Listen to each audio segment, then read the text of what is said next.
Jill Van der Meulen a annoncé une mauvaise nouvelle à sa communauté Instagram, le 17 janvier 2022. L'ancienne candidate de la Star Academy, saison 5, en 2005, a été hospitalisée et a expliqué pour quelle raison, en story. J'avais testé la Blues Hôpital 2021. Me revoilà avec la collection 2022, ont pu lire les internautes en légende d'une photo de Jill sur son lit d'hôpital. De quoi inquiéter les personnes qui la suivent sur le réseau social. Ils ont ensuite appris que celle qui est maman de 3 enfants, une fille et 2 garçons, a, semble-t-il, fait une nouvelle fausse couche. Info importante. En cas de perte de votre grossesse, si la fausse couche n'est pas spontanée, vous pouvez, en Belgique, demander un curetage à votre gynécologue. Ici, l'option m'a de suite été proposée. Il s'agit certes d'une hospitalisation avec anesthésie générale, donc pas facile, mais une analyse de l'embryon pourra être faite afin d'obtenir des réponses. Pour vivre le deuil plus sereinement et surtout pour prendre des mesures médicales par la suite, si est une option qui a des avantages. Si vous êtes un jour dans cette situation, ce que je ne souhaite à personne, discutez en directement avec votre médecin, a-t-elle écrit.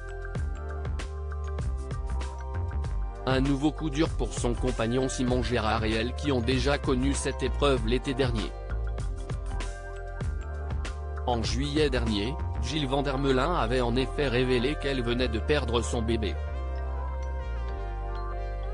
Un drame qu'elle a découvert lors de sa 2e échographie. C'est à ce moment-là qu'elle a découvert que son cœur ne battait plus. Nue, les jambes écartées, une sonde dans le vagin, mon monde s'écroule autour de moi. Sous le choc, j'ai l'impression que les minutes durent une éternité et je ne dis mot. Et puis je craque, je panique, je fonds en larmes toujours nu sur cette table avec ce satané masque sur ma bouche qui m'empêche de respirer entre chaque sanglot, avait-elle notamment expliqué. 4 mois plus tard, Jill Van der Meulen avait repris la parole sur le sujet pour mettre en avant l'après très difficile. Après rythmé par un stress intense et des angoisses, entre les remarques qu'elle pouvait recevoir ou sa déception de voir chaque mois ses menstruations débarquer. L'après est aussi pénible que le moment du drame, parce qu'il est constitué uniquement de doutes et d'attentes péniblement longues 3 semaines par mois. C'est très lourd pour le bien-être émotionnel d'une personne.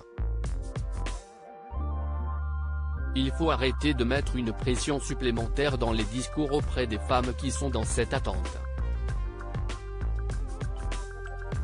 Arrêtez de dire qu'il faut être patiente, nous ne le sommes pas. C'est impossible quand il s'agit d'une envie aussi forte et aussi importante, précisait-elle notamment.